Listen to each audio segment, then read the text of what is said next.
नमस्कार, मैं हूं वैशाली और इस वक्त की बड़ी खबर कल्याण ग्रामीण से आ रही है। कल्याण ग्रामीण निर्वाचन क्षेत्र में चुनाव भरारी टीम ने बड़ी कार्रवाई करते हुए शिलफाटा रोड पर एक एटीएम वैन से 5.5 करोड़ रुपए की नकदी बरामद की है।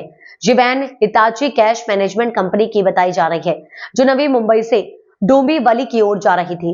चुनाव अधिकारियों ने बताया कि जब इस वैन को रोका गया और उसमें रखी नकदी के दस्तावेज मांगे गए तो संबंधित अधिकारियों ने उचित दस्तावेज नहीं दिए। वैन में मौजूद अधिकारियों ने सबूत के तौर पर कुछ क्यूआर कोड दिए, लेकिन वे नकदी के साथ मेल नहीं खा रहे थे। इसके बाद टीम ने तुरंत आयकर विभाग को सूचित किया और अब आगे की जांच आयकर विभाग के अधिकारी कर रहे हैं। चुनाव अधिकारी और पुलिस इस मामले को गंभीरता से देख रहे हैं। इसके साथ ही इस घटना को लेकर जिला पुलिस अधीक्षक बुल्ढाड़ा विश्व पानसेर ने भी बयान दिया है। इस घटना ने चुनावी प्रक्रिया में पारदर्शिता और नकदी के अवैध इस्तेमाल को लेकर कई सवाल खड़े कर दिए। आयकर विभाग और चुनावी अधिकारी इस मामले की तह तक जाने का प्रयास कर रहे हैं। फिलहाल के लिए बस इतना ही। देश और दुनिया की ताजा खबरों के लिए जुड़े रहिए।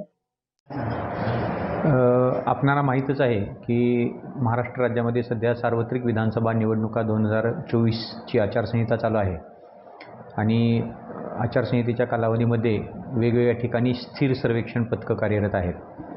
144 कल्याण ग्रामीण विधानसभा मतदारसंघामध्ये असंच एक पथक शिळफाट्यावर कार्यरत आहे।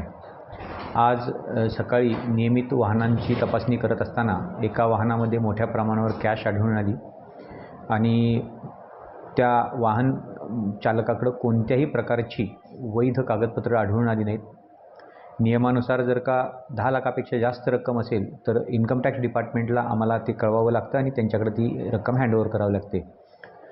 रक्कम जवळजवळ 5,55,00,000 इतकी आहे।